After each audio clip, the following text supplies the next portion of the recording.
it's Brock here from Rock Hill Farms, and in this video I want to address something that I see asked all the time in Facebook groups and forums and things like that, and that is the best way to strap a tractor to a trailer. And before I even start, I want to give the disclaimer that I am no expert and you should check the laws in your area regarding what's required for strapping down a tractor or any large equipment.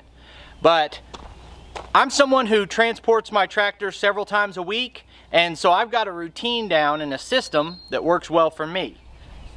The first thing I'm going to do in this video is load my tractor, get it strapped down.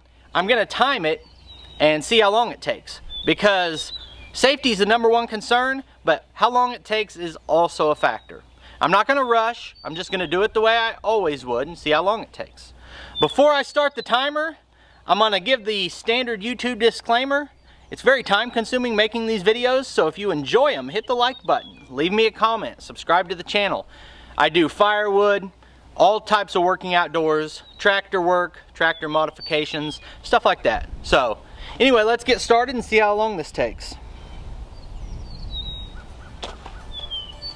Starting the timer now.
Took me 5 minutes working at my normal pace to load this, get the ramps out, load it, strap it down, put the ramps up, ready to go.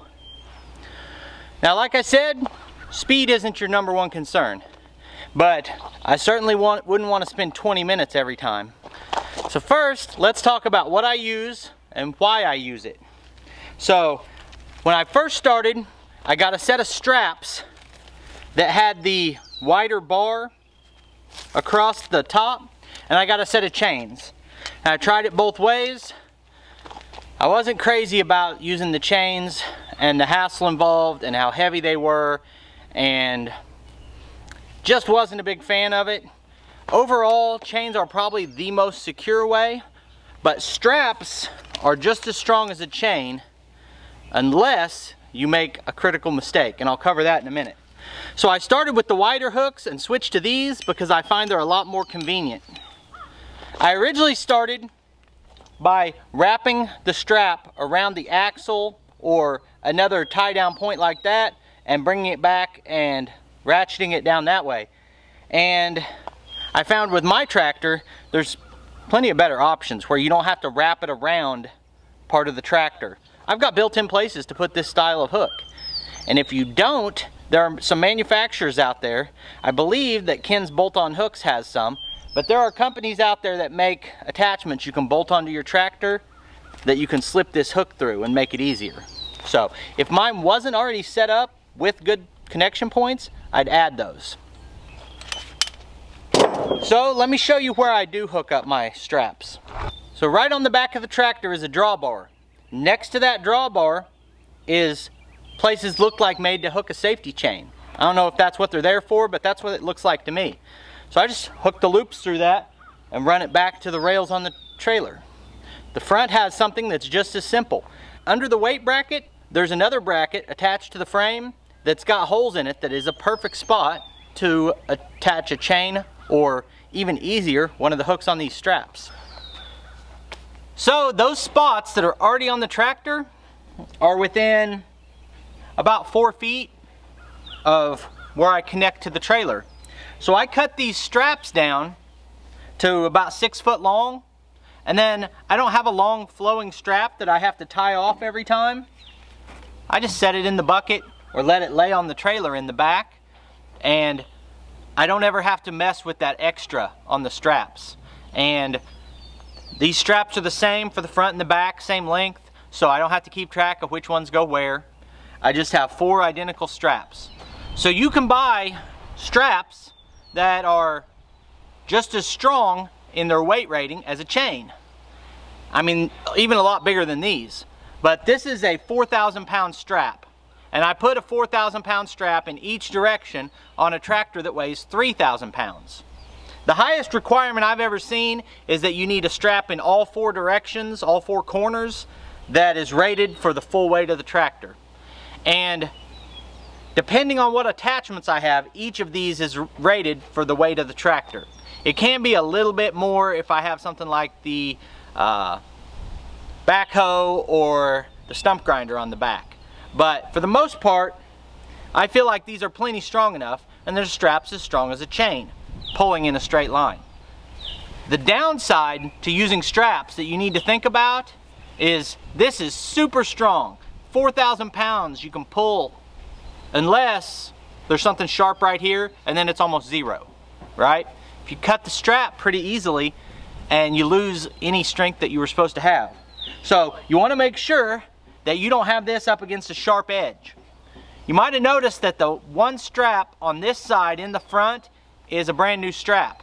And that's because after, you know, transporting this tractor 100 times or more, I got a split in one of the straps that went about 1/3 of the way through. And so at some point I got this up against a corner more than it should have been, and it was cutting the strap. So you always want to be careful about that. I should really be putting something like a piece of leather or some kind of padding in between the metal and the strap. I haven't been doing that. I've only had the one strap that was damaged. And you can easily see it when they are damaged, but it's something that you need to be conscious of. So that's why I use straps. That's where I connect the straps on my tractor.